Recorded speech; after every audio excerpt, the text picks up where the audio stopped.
ارژن کنجبایف ساکن بیشکک واکسین ضد کرونا ویروس نگرفته است و نیت گرفتن هم ندارد. برای او مهم نیست که واکسن را کدام دولت، روسیه، چین و یا کشورهای غربی اختراع کردند. مثلا سرتیفیکات صفه، اجازتنامه ها.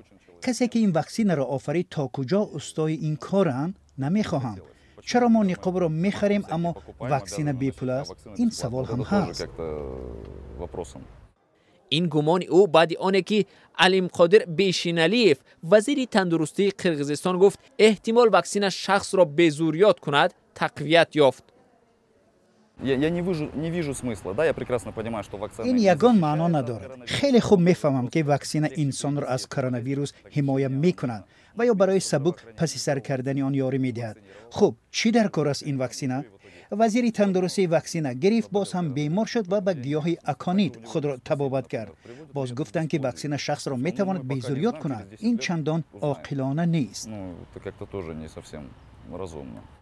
ایبک موکامبتوف کارشناس ساحه صحتی عامه هرچند جانبدار امگذرانی است اما با بعضی از دلایل ضد واکسن راضی است. او اعتراف میکند که در حال حاضر درباره تا چه حد حمایت کردن واکسن از ویروس و از شتم‌های نوی آن معلومات خیلی کم است. مردم ما در عموم به اطلاع مقامات دولتی چندان باور ندارند. اهالی به گفته‌های کارشناسان حتی تحلیلگران آبرومند هم باوری ندارند. هر یک عقیده انتقاد جدی را به میان می‌آورد. با گفته گلبره ایشیناپیسووا راهبر مرکز جمهوری ایمونوپروفیلاکتیکا این نهاد مردم را به آن تلقین کرده ایستاده است که واکسن هایی که استفاده می شوند از سوی سازمان جهانی تندرستی تصدیق شدند و کاملا بی خطرند.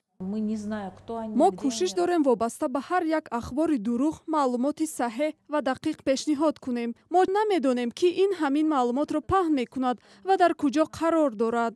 مخالفان واکسن را ما دعوت میکنیم تا ببینند که این چگونه عمل میکند. همکسبان ما در قزاقستان گروه های ضد واکسن را به اتاقهای احیاگری بردند تا ببینند آدمان چگونه بیمارند. در عموم برخورد ساکنان بیشکک با واکسن گوناگون است. بنابر معلومات پژوهشگاه قزاقستانی افکار عامه 31% مردم در قرقیزستان واکسن گرفتنی نیستند. 49% پرسیده شدگان حاضرند واکسن گیرند و 19% به این سوال پاسخ ندادند.